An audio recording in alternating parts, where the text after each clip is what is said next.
Student, welcome to my channel genius study. आज हमारी worksheet है जेनरिक वर्कशीट नंबर 7, जिसकी डेट है 4/9/2021। आज ये वर्कशीट हिंदी में दी हुई है। इसमें यहाँ पर बारिश के मौसम के बारे में बताया गया है। ओके, तो चलिए स्टार्ट करते हैं। बारिश का मौसम जो सभी मौसमों में से सबसे महत्वपूर्ण और ज़रूरी होता है। इस मौसम में सभी पेड़ पौधे फिर से एक बार खिल उठते हैं और पूरी तरह से बारिश की वजह से हरे भरे हो जाते हैं। आपने देखा होगा कि जब भी बारिश का मौसम रेनी सीज़न आता है तो पेड़ पौधे फिर से एक बार खिल उठते हैं। उनमें बहुत सारे रंग बिरंगे फ्लावर्स दिखाई देते हैं और वो हरे भरे भी दिखाई देते हैं। ओके, बारिश की वजह से गर्मियों के मौसम में सूखे तालाब और नदियाँ भी फिर से एक बार बहने लगती हैं।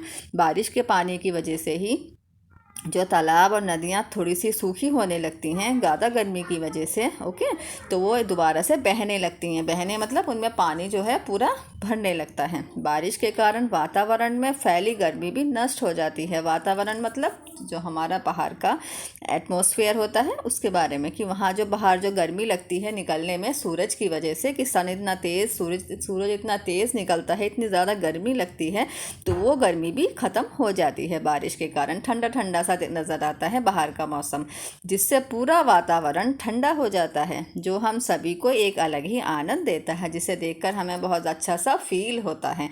इसलिए इस मौसम का दुनिया के सभी लोगों को इंतज़ार होता है। तो यहाँ पर बारिश के बारे में बताया गया है कि वो कैसा मौसम होता है और कितना ज़रूरी होता है ना। चलिए, इसके नीचे क्वेश्चन आंसर दिए हुए हैं, उन्हें पढ़ लेते हैं। प्रश्न नंबर 1, बारिश के मौसम में किन किन बातों का ध्यान रखना चाहिए, कि हमें किन किन बातों का ध्यान रखना चाहिए बारिश के मौसम में। तो यहाँ हम देखते हैं इसका फर्स्ट आंसर हमारा यहाँ दिया हुआ है।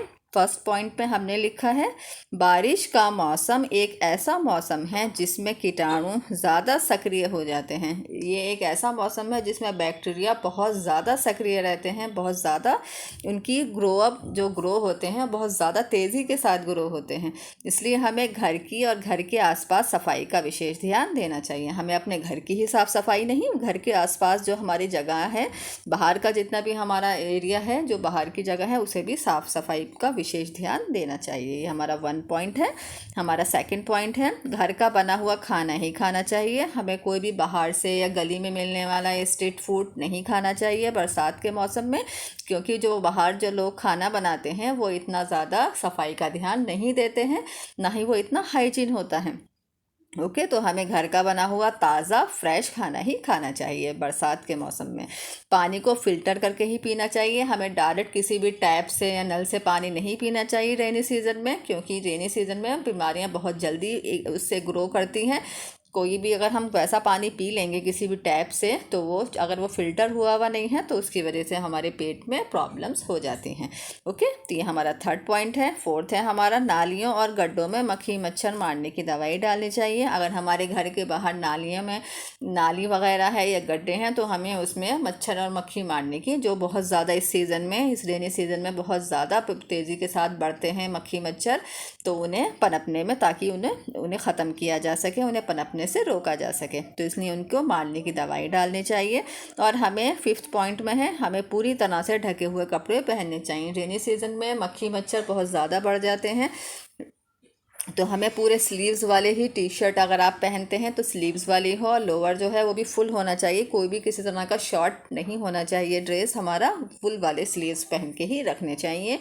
और रात को तो ज़रूरी ही मतलब इस तरह के कपड़े पहन के सोना चाहिए, जिससे हमें कहीं पर भी मच्छरों के काटने का डर ना रहे। ओके, तो ये कुछ पॉइंट्स दिए हुए हैं, 5 पॉइंट्स हैं जो बारिश के मौसम में हमें इन बातों का ध्यान रखना चाहिए। ये हमारा फर्स्ट क्वेश्चन कंप्लीट होता है। हमारा प्रश्न नंबर 2 है, हम बारिश के पानी का सदुपयोग कैसे कर सकते हैं। सदुपयोग मतलब होता है उसको किस तरह से यूज़ कर सकते हैं। हाँ, ठीक है। हम बारिश के पानी को इकट्ठा करके फसलों की सिंचाई में उसका उपयोग कर सकते हैं। फसलों की सिंचाई मतलब जो हमारी फसलें होती हैं खेतों में, उनकी सिंचाई करने के लिए बहुत ज़्यादा पानी की ज़रूरत होती है किसानों को। तो अगर वो बारिश के पानी को अगर वो इकट्ठा कर लेंगे एक बहुत बड़े टैंक में, तो उससे वो उस पानी से फसलों की सिंचाई ईज़िली कर सकते हैं। और साथ ही पशुओं के पानी पीने की उपलब्धता में भी इसका प्रयोग किया जा सकता है। इस लाइन का मतलब है जो जहाँ गांव वगैरह में बहुत सारे पशुओं को रखा जाता है, बहुत सारे जानवर पालते हैं, तो उन्हें पानी पीने के लिए देने की ज़रूरत पड़ती है। तो उनके लिए भी अगर बारिश का पानी स्टोर किया जाता है तो उससे उन्हें पीने के लिए उन्हें अलग से पानी को करने की ज़रूरत नहीं करनी पड़ती है। वही स्टोर किया हुआ पानी वो अपने जानवरों को पिलाते हैं। ओके, तो ये इस तरह से बारिश का पानी यूज़ किया जाता है। ठीक है, हमारा प्रश्न नंबर 3 है, आपके अनुसार बारिश के पानी का क्या महत्व है? क्या आप बता सकते हैं कि पानी जो है, बारिश का पानी क्यों ज़रूरी है? हमारा उत्तर है इसका, बारिश का पानी बहुत महत्वपूर्ण है, बहुत ज़्यादा ज़रूरी है। अगर पृथ्वी पर बारिश नहीं होगी तो पृथ्वी पर जीवन की संभावना ही नहीं है। बारिश का पानी बहुत ज़्यादा ज़रूरी है। अगर बारिश नहीं होगी तो पृथ्वी पर जीने की संभावना, जीवन की संभावना ही नहीं है। क्यों नहीं है? क्योंकि जब बारिश का पानी नदियों और तालाबों में जाता है जिसे जंगली जानवर पीते हैं, अगर बारिश नहीं होगी तो यह नदियाँ और तालाब सूख जाएंगे और जानवर मर जाएंगे। जंगलों में जो जंगली जानवर रहते हैं वो नदियों का, तालाबों का ही पानी पीते हैं जो उन्हें बारिश से मिलता है। ओके, जब वो पीते हैं, जैसे गर्मी ज़्यादा होती है तो वो पानी है, जो तालाब है, नदी हैं, वो सूखने लगती हैं। सूखने की वजह से पानी कम होता चला जाता है, जिससे वो जानवरों को प्रॉब्लम्स होती है, तो वो दूसरी जगह जाने लगते हैं इस वजह से। लेकिन अगर सभी जगह की नदियाँ और तालाब जो हैं वो सूखने लगेंगे तो जंगली जानवर कैसे पानी पिएंगे? अगर वो उन्हें पानी नहीं मिलेगा तो उनकी ज़िंदगी जो है वो ख़त्म हो जाएगी। इसलिए बारिश का पानी जंगली जानवरों के लिए तो ज़रूरी है ही, लेकिन हम इंसानों के लिए भी उतना ही ज़रूरी है, क्योंकि जो नदियों में जो बारिश का पानी रहता है वही नदियों का पानी साफ़ होकर ही, उसे फ़िल्टर करके ही उसे पाइपलाइन के थ्रू हमारे घरों में भेजा जाता है। ओके, तो इसलिए बारिश का पानी हमारे लिए बहुत महत्वपूर्ण है, ह्यूमन बीइंग्स के लिए भी और एनिमल्स के लिए, सबके लिए पानी जो है बारिश का बहुत ज़रूरी है। बारिश की वजह से जो ज़मीन के नीचे जो पानी होता है, ग्राउंड वाटर जिसे कहा जाता है, उसका जल स्तर, उसका लेवल जो है बढ़ जाता है। नहीं तो पानी ज़मीन के और नीचे चला जाता है, नीचे से नीचे, जिससे अगर हम मोटर वगैरह जिनके घरों में लगी होती है तो वो भी पानी नहीं ले पाती इतना, क्योंकि वो जो उसका लेवल होता है वाटर का, वो ज़मीन से और भी ज़्यादा नीचे की तरफ चला जाता है। तो बारिश का पानी जो है उस लेवल को कंट्रोल करता है। ओके, तो बारिश का पानी इंसानों के लिए भी और जानवरों के लिए बहुत ज़रूरी है। ओके, तो ये हमारा प्रश्न नंबर 3 कंप्लीट होता है।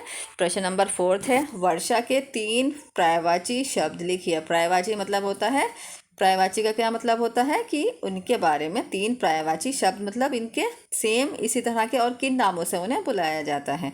ओके, तो वर्षा मतलब होता है बारिश, मतलब रेन, है ना। तो एक तो इसे बारिश कहा जाता है, दूसरा क्या कहा जाता है, वृष्टि, वृष्टि भी नाम से इसे बुलाया जाता है, और एक कहीं कहीं पर इसे झंझा भी कहा जाता है। तो झा, ऊपर ना की बिंदी, झा दोबारा और आ की मात्रा। ओके, तो ये 3 पर्यायवाची शब्द हैं जो वर्षा के बारे में बताए गए हैं।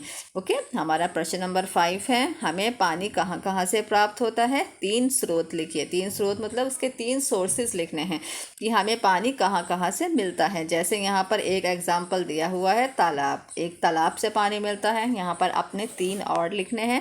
यहाँ 1 नंबर पे दिया हुआ है कुआं, जो वेल्स होते हैं, कुओं से मिलता है। दूसरा है नदियों से मिलता है हमें पानी। तीसरा कहाँ से मिलता है? झीलों से। ओके, तो यहाँ आप इनके साथ से भी वर्ड यूज़ कर सकते हैं, से, कुआं से, नदियों से और झीलों से। ओके, ये हमारे आंसर है। 3 स्रोत के बारे में बताया गया है, कुओं से पानी मिलता है, नदियों से और झीलों से। ओके, तो ये हमारी वर्कशीट कंप्लीट होती है। इसमें बारिश के बारे में बताया गया है। ओके, आई होप आपको ये वर्कशीट समझ आ गई होगी। अगर किसी भी स्टूडेंट को कहीं भी कोई कन्फ्यूज़न हो, आप मुझे कमेंट बॉक्स पर लिखकर ज़रूर बताएं। अगर कहीं भी किसी भी क्वेश्चन में कोई भी प्रॉब्लम आ रही हो तो आप मुझे कमेंट बॉक्स पर लिखकर बता सकते हैं। अगर आपको मेरा ये वीडियो पसंद आया हो तो इसे लाइक करें, शेयर करें एंड सब्सक्राइब ज़रूर करें। ओके, अब हम फिर मिलेंगे हमारी अगली वीडियो में। तब तक के लिए bye bye and take care.